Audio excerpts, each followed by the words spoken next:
'Cause I got the keys, babe. Don't wanna wake up one day wishing. Bismillahirrahmanirrahim. Assalamualaikum warahmatullahi wabarakatuh. Jadi di sini saya akan memaparkan materi tentang merkuri. Merkuri merupakan salah satu logam berat berbahaya. Apabila mengenai kulit dalam konsentrasi kecil pun dapat bersifat racun. Bahaya dari bahan merkuri yaitu dapat menyebabkan terjadinya gangguan fungsi saraf, ginjal, dan otot. Uap merkuri dapat menyebabkan bronkitis, asma, dan masalah pernafasan. Kemudian, peningkatan paparan merkuri dapat mengubah fungsi otak, kejang, dan masalah memori, perubahan penglihatan, dan pendengaran. Produk yang mengandung merkuri terdiri dari Rose White and Natural Cream, Labella, HN Kristal Malam, Temulawak, Lien Hua Day Cream, dan CAC Glow. Analisis kualitatif dan kuantitatif. Analisis kualitatif menggunakan metode pereaksi warna dengan kalium iodida dan analisis kuantitatif dengan metode spektrofotometri serapan atom atau SSA. Cara analisis kuantitatif yaitu ditimbang 2 gram sampel dalam bentuk padatan, kemudian ditambahkan dengan asam nitrat pekat sebanyak 5-10 ml dalam Erlenmeyer. Tambahkan volume larutan menjadi 100 ml dengan Aquades. Masukkan larutan tersebut ke dalam labu takar isi 100 ml dan larutan tersebut dipipet sebanyak 10 ml. Lalu tambahkan volumenya hingga 100 ml dengan larutan HNO3 0,1 N. Pipet larutan sebanyak 0,1 ml dan masukkan ke dalam masing-masing labu takar yang sudah diberikan nomor terlebih dahulu. Tambahkan ke dalam larutan HNO3 0,1 N hingga volume masing-masing 100 ml. Lalu ditambahkan larutan HCl sampai menghasilkan pH 2-3. Nyalakan instrumen pengukur spektrofotometri serapan atom dan selanjutnya atur panjang gelombang resonansi merkuri yaitu 253,7 dan hasil pengukuran larutan sampel.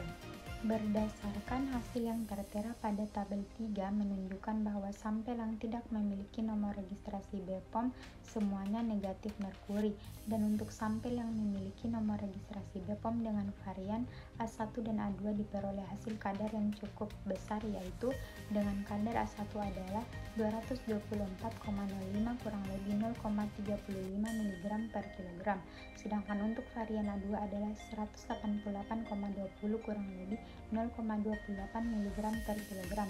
Hasil tersebut tentu saja tidak sesuai dan jauh melebihi batas persyaratan yang telah ditetapkan pemerintah Indonesia oleh Badan Pengawas Obat dan Makanan Republik Indonesia tahun 2011 bahwa persyaratan logam berat jenis merkuri adalah tidak lebih dari 1 mg per kilogram atau 1 mg per liter atau 1 ppm.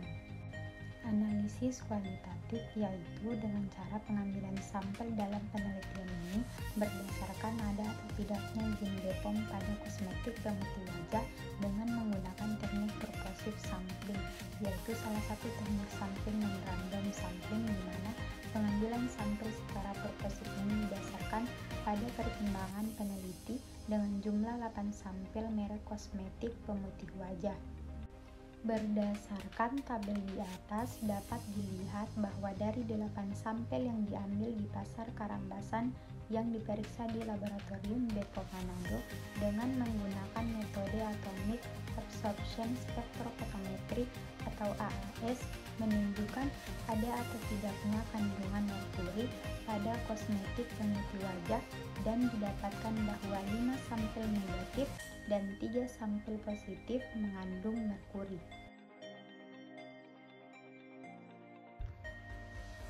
Assalamualaikum warahmatullahi wabarakatuh. Saya Hasina Hamzah dengan NIM D1B12238 dari kelas G. Di sini saya akan memaparkan materi mengenai hidrokuinon. Hidrokuinon merupakan senyawa aromatik organik yang termasuk dalam jenis fenol, di mana rumus kimia dari hidrokuinon yakni C6H6O2. Hidrokinon banyak digunakan pada sediaan kosmetik sebagai pemutih. Hidrokinon memiliki batas aman pada sediaan kosmetik, yakni tidak boleh lebih dari 2%. Selanjutnya, bahaya dari hidrokinon. Penggunaan hidrokinon dalam jangka panjang atau dalam jumlah yang besar dapat menyebabkan iritasi, kemerahan, dan bahkan hiperpigmentasi yang parah.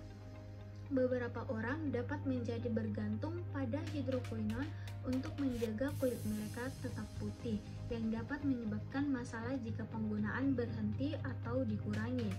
Pemakaian hidrokinon secara berlebihan dapat mengakibatkan efek yang berbahaya pada kulit karena dapat menyebabkan kelainan kulit dan bahkan dapat mengakibatkan kanker kulit.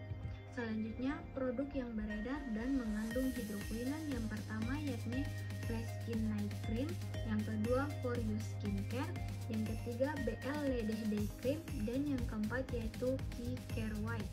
Selanjutnya, analisis kualitatif, di mana analisis kualitatif ini dilakukan untuk mengetahui ada atau tidaknya hidrokinon pada suatu sampel, di mana dalam jurnal yang saya dapatkan yakni Jurnal Analisis Kualitatif dan Kuantitatif Kandungan Hidrokinon dalam krim pemutih wajah yang beredar di pasar tradisional Kabupaten Blora, Jawa Tengah dengan menggunakan reaksi yakni reaksi FeCl3, di mana suatu sampel ketika diteteskan dengan FeCl3 dan menjadi perubahan warna endapan hitam, maka sampel tersebut positif hidrokinon. Sedangkan ketika sampel diteteskan dengan FeCl3 dan terjadi perubahan warna orange, ungu, ataupun kuning, maka sampel tersebut negatif dari hidrokinon. Dalam jurnal ini terdapat 4 sampel yang terjadi perubahan warna orange, ungu, dan kuning yang menandakan bahwa sampel tersebut negatif dari hidrokinon, dan 4 sampel yang mengalami perubahan warna endapan hitam yang menandakan bahwa sampel tersebut positif dari hidrokinon. Selanjutnya yakni analisis kuantitatif, yakni analisis yang dilakukan untuk mengetahui kadar hidrokinon dalam suatu sampel. Dalam jurnal ini menggunakan spektrofotometri UV dengan panjang gelombang maksimum 293 nanometer, di mana terdapat 4 sampel yang tidak terdeteksi kadar hidrokinonnya dan 4 sampel yang terdeteksi kadar hidrokinonnya. Pada sampel E memiliki kadar hidrokinon 0,00178%, sampel F 0,00123%, sampel G 0,00158%, dan yang terakhir yaitu sampel H dengan kadar hidrokinon 0,00144%. Baik, mungkin itu saja yang dapat saya sampaikan. Saya akhiri. Wassalamualaikum warahmatullahi wabarakatuh. Kenalkan, nama saya Rahmania dengan NIM D1B1222333. Di sini saya akan menjelaskan materi mengenai sildenafil. Yang pertama, bahaya sildenafil. Sildenafil dapat menurunkan tekanan darah. Yang kedua, dapat menyebabkan iritasi kulit berupa kemerahan. Yang ketiga, dapat menurunkan aliran darah ke saraf optik dan menyebabkan kehilangan penglihatan secara tiba-tiba. Yang keempat, resiko peningkatan aktivitas jantung yang dapat membahayakan bagi orang dengan kondisi jantung yang sudah ada. Yang kelima, ketergantungan psikologis, di mana seseorang mungkin mengandalkan sildenafil untuk mencapai reaksi yang dapat mengganggu kehidupan seksual yang sehat. Contoh produk yang mengandung sildenafil. Yang pertama ada Vigo Power Capsule, yang kedua ada Wei Wang, yang ketiga jamu ekstra kuat. Selanjutnya ada 2 metode yang digunakan, yaitu secara kualitatif dan kuantitatif untuk menentukan kandungan sampel jamu apakah mengandung sitrat sildenafil atau tidak. Namun sebelumnya terlebih dahulu dilakukan uji organoleptis yang meliputi warna, bau, dan rasa dari sampel jamu. Setelah Cangkang dari sampel dibuka karena bentuk sediaan awal dari sampel adalah kapsul. Hasil dari organoleptis dapat dilihat pada tabel yang ada di samping.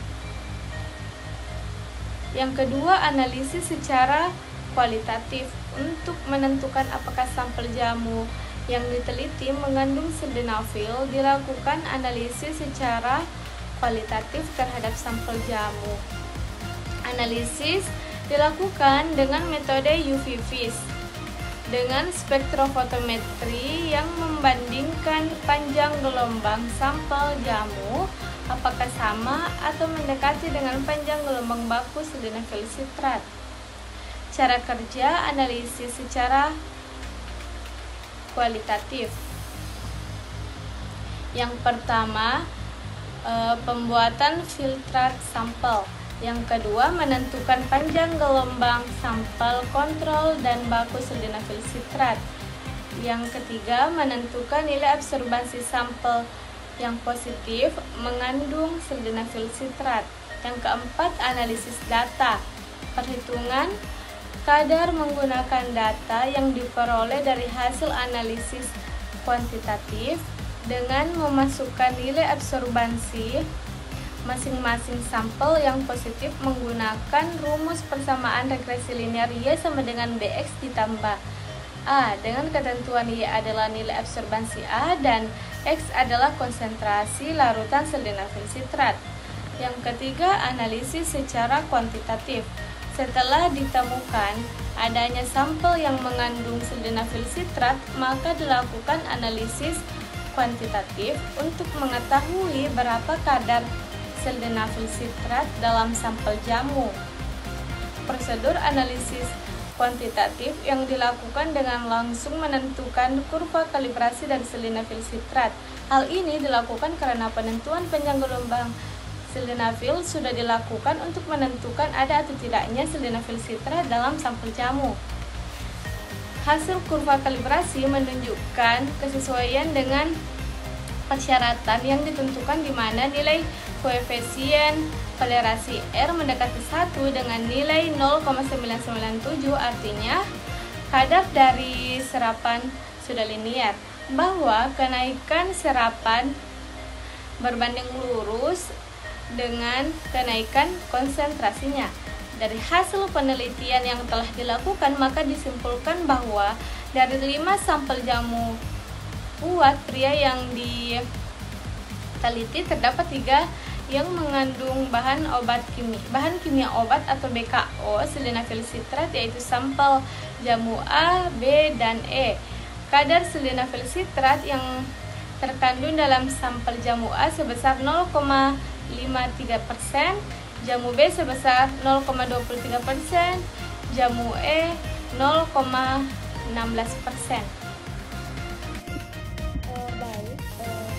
Perkenalkan, saya Adina Nurhalisa Awaludin dengan D1D1D2340. Pada video kali ini saya akan menjelaskan tentang sibutramine HCl pada jamu pelangsing.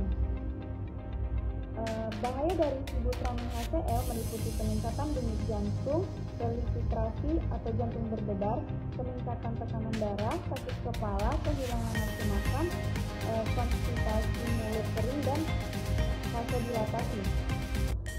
Penggunaan sibutramine HCl pada jamu pelangsing dalam dosis yang tinggi berisiko juga dapat menyebabkan penggunanya sulit tidur, sehingga senyawa kimia ini tidak boleh dikonsumsi secara sembarangan oleh orang yang mempunyai riwayat penyakit arteri koroner, gagal jantung kognitif, dan aritma serta stroke. Selanjutnya, adapun contoh dari sibutramine HCl pada jamu pelangsing, yakni ramping herbal alami, Molia Sliming, RD pelangsing herbal original, dan Bioslim. Kemudian adapun analisis kualitatif pada sibutramine HCl, yakni untuk menentukan apakah sampel pada jamu pelangsing yang diteliti mengandung sibutramine HCl terhadap sampel jamu pelangsing yang beredar. Analisis dilakukan dengan metode KLC dengan campuran 3 fase gerak untuk mengidentifikasi sampel pada jamu pelangsing. berdasarkan ada tidaknya sibutramine HCl pada jamur langsung tersebut. Kemudian adapun analisis kuantitatif, yaitu yang mana tahap lanjutan setelah ditemukan adanya sampel yang mengandung sibutramine HCl yang dilakukan untuk mengetahui kadar dari sibutramine HCl dalam sampel jamur langsung. Prosedur yang dilakukan dengan langsung menentukan kurva kalibrasi dari sibutramine HCl. Sekian dari video saya, terima kasih. Definisi timbal. Timbal hitam memiliki rumus kimia Pb yang tergolong dalam logam berat, yang tergolong ke dalam logam berat. Timbal merupakan logam yang berbentuk padat berwarna abu-abu mengkilat. Timbal tergolong dalam logam berbahaya karena kadar yang kecil bersifat racun dan berbahaya. Kemudian unsur-unsur yang terkandung dalam timbal. Timbal atau dalam keseharian lebih dikenal dengan nama timah hitam, dalam bahasa ilmiah adalah plubum. Pb timbal merupakan logam yang mempunyai 4 bentuk isotop warna kebiru-biruan dan abu-abu, keperakatan dengan titik lele pada 3275 Celcius dan titik didih pada 170-40 Celcius di atmosfer. Menurut Sayan 1994 dan Talar 1994 dan Amalia 2016 pada suhu 550 sampai 600 Celcius, timah menguap dan bereaksi dengan oksigen dalam udara, membentuk timbal oksidasi. Secara ilmiah, timah mempunyai titik uap yang rendah dan dapat menstabilkan senyawa lain sehingga berguna pada ratusan produk industri.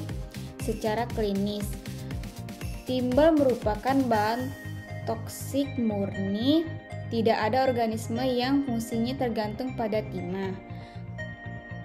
Timbal termasuk dalam kelompok logam berat golongan 6A di dalam sistem periodik unsur kimia. Timbal mempunyai nomor atom 82 dengan berat atom 272, berbentuk padat pada suhu kamar dan memiliki berat jenis sebesar 11,4.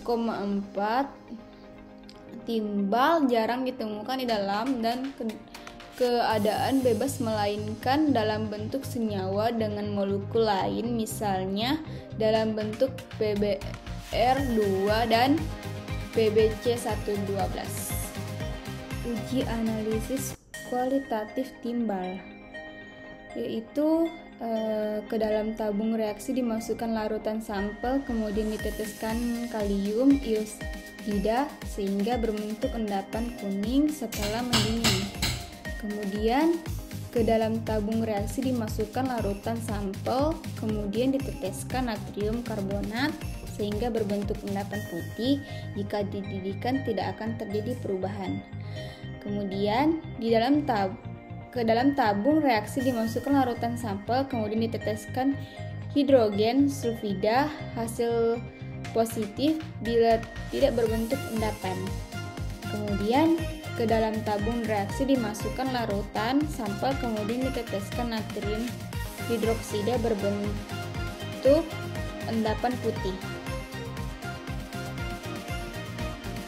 Uji kuantitatif timbal, yaitu pembuatan larutan induk Pb 1000 bpj ditimbang dengan teliti 0,1595 gram Pp ke dalam kurung NO3 kurung 2, kemudian dimasukkan ke dalam labu ukur 100 ml,